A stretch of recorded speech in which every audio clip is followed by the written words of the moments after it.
Стала маршал души Фаны Махкой. Сегодня я хочу ответить на вопрос, который несколько раз прозвучал в последнее время, когда я говорил, что глубоких подлинных культурологических исследований, связанных с чеченской культурой, практически сегодня не существует. Мне пытаются возражать, мол, как же так, вот в Грозинском университете преподают культурологию, студенты изучают обычаи, традиции, фольклор и так далее. Давайте попытаемся поговорить сегодня об этом и не только об этом. Да, в Грозинском университете преподают дисциплины, связанные с культурологией.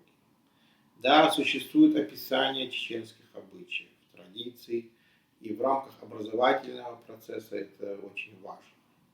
Но когда я говорю о дефиците глубоких культурологических исследований, я имею в виду не перечень фактов, не сборник этнографических заметок, а нечто принципиально иное. Культурология в серьезном смысле это не просто констатация, что существует, допустим, обычай кровной мести или существует такой обычай гостеприимства. Это исследование глубинной природы этих явлений. Что именно за ценности стоят за ними? Какие исторические, какие философские, мировоззренческие пласты формировали? Как они менялись под давлением времени, обстоятельств, внешних влияний? Это осмысление целостного комплекса чеченской культурно-философского мировоззрения, который существовал у наших далеких предков и которое сегодня едва различимо сквозь толщу наложенных интерпретаций и искажений. Культурология – это не перечисление свадебных ритуалов, не описание национального костюма и не механическое повторение легенд. Настоящая культурология – это исследование глубинных структур, мышления, архетипов, смыслов, которые лежат в основе традиции. И в этом и заключается смысл культурологических исследований. К сожалению, сегодня у нас культурология как полноценная научная дисциплина фактически отсутствует.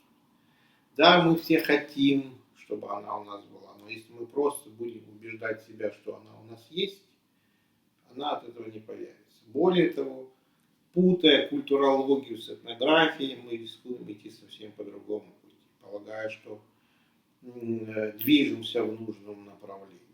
То, что часто называют у нас культурологию, на самом деле ближе к описательной этнографии. Речь идет о фиксации обычаев, традиций, но не о понимании их глубинного смысла, не о философском осмыслении культуры как целостного мира. А без осознания этой подмены мы не сможем создать настоящую культурологическую школу. А то, что сегодня называется чеченской культурологией, к сожалению, очень напоминает чеченскую историческую науку времен Советского Союза. Как мы знаем, в советскую эпоху чеченская история должна была вписываться в узкие рамки партийной идеологии. Все, что не соответствовало этим рамкам, замалчивалось, искажалось, вырезалось из памяти.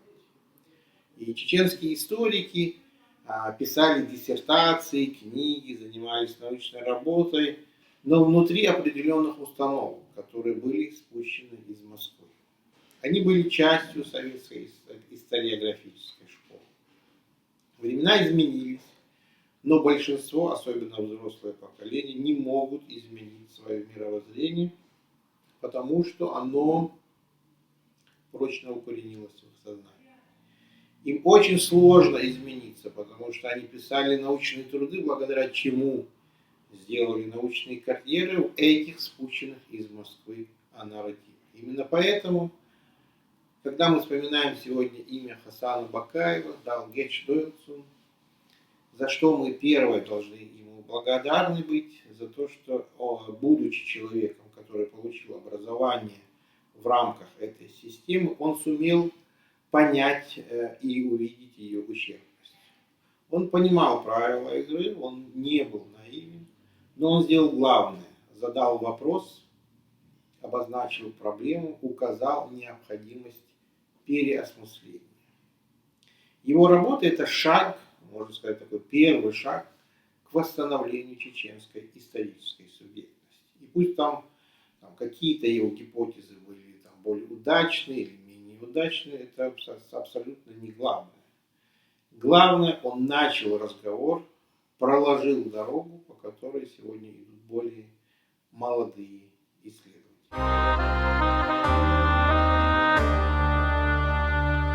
С культурологией происходит приблизительно то же самое. Большинство преподавателей – это в лучшем случае историки, а историков, как вы знаете, у нас много. В нашем университете исторический факультет, он старейший факультет, работает многие десятилетия, и каждый год выпускает огромное количество дипломированных специалистов. А вот с культурологией все, конечно же, обстоит иначе, потому что культурология в постсоветском пространстве – это наука молодая. В Советском Союзе ее просто не существовало такой дисциплины. Лишь после распада СССР в России начали появляться факультеты культурологии, но у нас такой факультет по своей сути так и не появился, он не возник. Формально он возник в университете Льва Николаевича Толстого в Грозном. Там создали кафедру музееведения и культурологии, но это только название, как я уже сказал, по сути, особенно в связи с музееведением, это не культурология, это этнография. Поэтому и подход к культуре в чеченской научной среде такой историко-описательный, а не смысловой и не философский.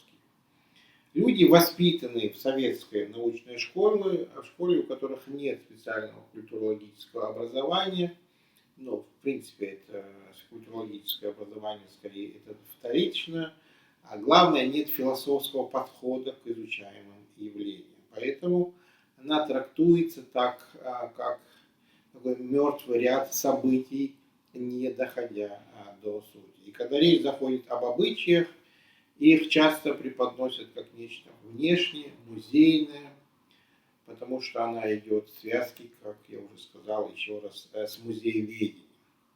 Просто так, как факт. Вот был такой случай и все. Но это не культурология, это этнография. Этнография – это тоже наука, которая описывает внешние проявления культуры, обычаи, обряды, повседневной практики, фиксирует факты, традиции, поведение, но не углубляется в их философское осмысление. А вот культурология, наоборот, должна заглядывать внутрь этих природных феноменов, вскрывать механизмы их рождения, объяснять, что они значили для сознания нашего народа, почему именно такие формы они приобрели. Но я могу сказать, что если даже у нас появятся хорошие профессиональные культурологи, это еще не гарантия, что они смогут скрыть эти пласты, потому что здесь нужно не только знание, здесь нужен дар, такой интуиция, проникновение сквозь толщу веков, способность услышать голос предков сквозь пыль времени. Это как огонь, нарисованный на стене. Он может быть ярким, цветным, эффектным, но он не греет. Он просто знак.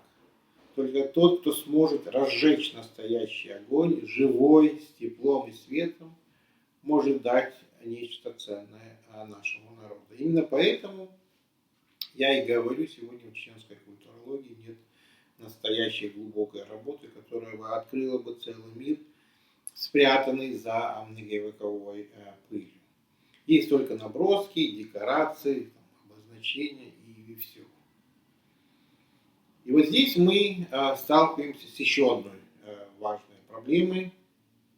Это восприятие чеченской культуры извне через призму колониального взгляда. Советская историография сформировала устойчивый нарратив о чеченцах как о племени, которое было дикое, отсталое, нецивилизованное, нецивилизованная и которая пришла спасать русская цивилизация. Варвары, которых надо было научить жить. И даже сегодня, когда этот нарратив официально не озвучивается, он все же еще витает в воздухе в музеях, в школьных учебниках и даже иногда в научных статьях. Мы были сведены таким примитивным описанием. Сопротивление трактовалось как фанатизм, кодекс чести как архаика, мудрость гор как суеверие, как такое, можно сказать, досадное препятствие на пути модернизации. И пока мы не научимся смотреть на самих себя не как на объект изучения, а как на источник мышления, мы не сдвинемся с места. Именно поэтому я и говорю, сегодня у нас нет глубокой культурологии, потому что культурология начинается там, где заканчивается просто описание. Она начинается с вопроса «почему?», «откуда?», «зачем?», и самое главное, что это значит для нас сегодня.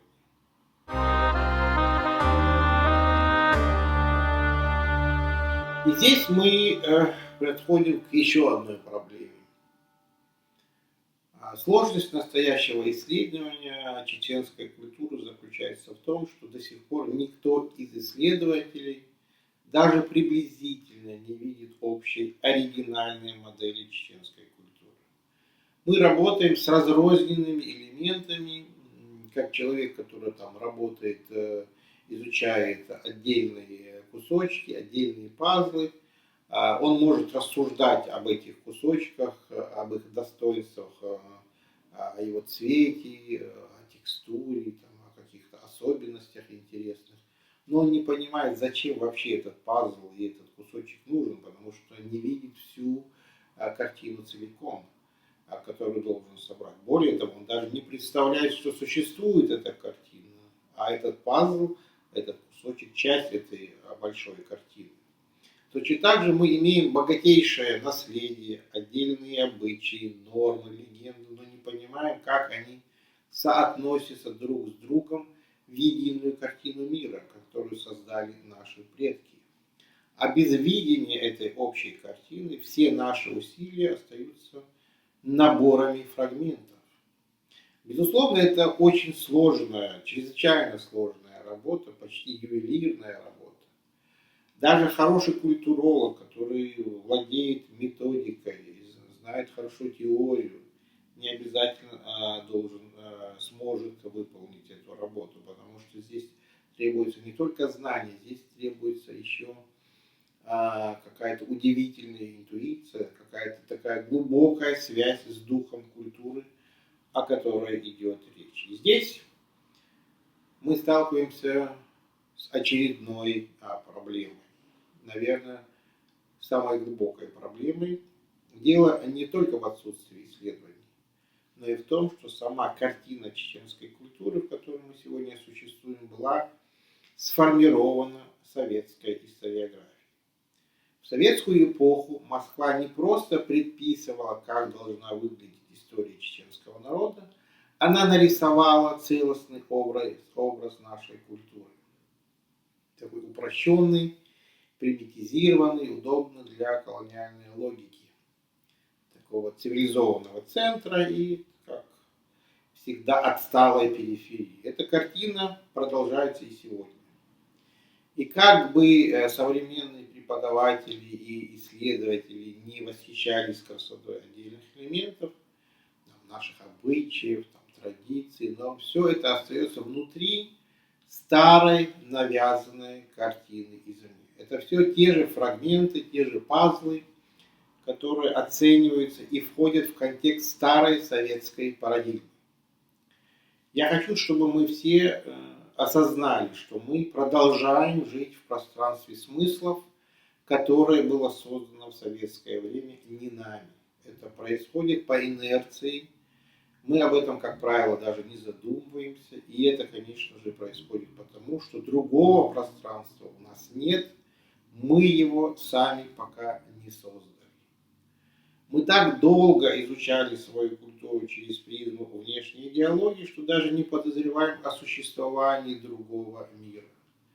Подлинного, глубокого, органичного мира чеченского мировоззрения.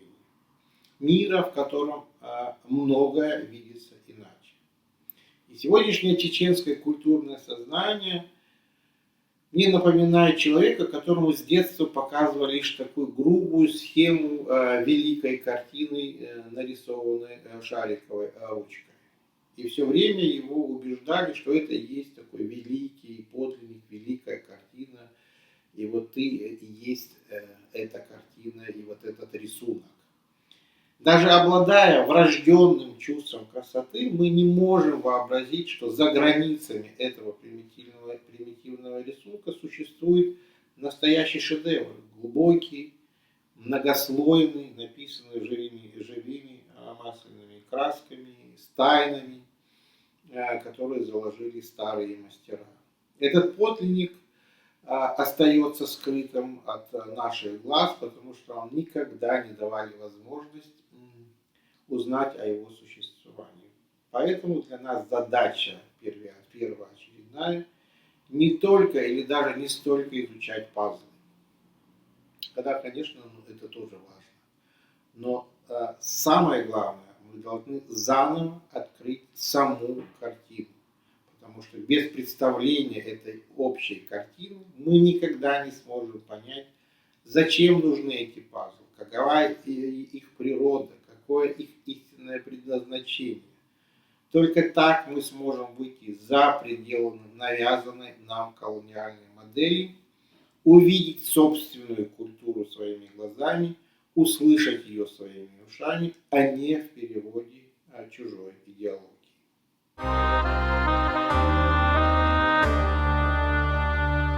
Я понимаю, что все, что я сказал, может быть сложно к восприятию. И, наверное, для того, чтобы облегчить это восприятие, нужно привести какой-то пример. И на этом примере мой рассказ, мое повествование будет более понятно. И поэтому я приведу небольшой пример из моей книги, над которой я уже несколько лет работаю. Это книга о чеченской культуре, о чеченской культурологии. И я попытаюсь рассказать это максимально просто, упрощенно, хотя тема сложная. А для тех, кто будет заинтересован в более подробном изложении того, о чем я сказал, в более академичном изложении, они смогут прочитать это в моей книге. Надеюсь, она в скором времени выйдет в свет, и читатель с ней сможет ознакомиться. Есть в чеченском языке слово «дорка». Сегодня оно почти забытое, практически не используется в разговорной речи, можно сказать, это такая архаика. Но если спросить филолога, что оно значит, он скажет, что это слово означает грусть или тоска. И будет прав, но только отчасти. Вот здесь я, как филолог по образованию, хочу сказать главное, что слово – это ключ. Ключ к пониманию культурного феномена. Через одно слово можно прикоснуться к скрытому от нас миру смысла.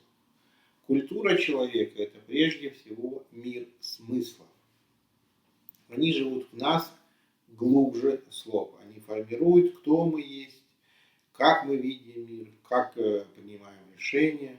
И вот работа культуролога – это уметь увидеть эти смыслы, даже если они не всегда звучат открыто. Наоборот, часто они спрятаны где-то на уровне подсознания. Мы следуем им интуитивно, потому что они стали частью нашей природы. На самом деле слово «дорка» – это не просто чувство печали, это тоска по целому миру, который был потерян. Это горечь утраты старых смыслов, старого миропорядка, той внутренней гармонии, которую когда-то определяла жизнь наших предков.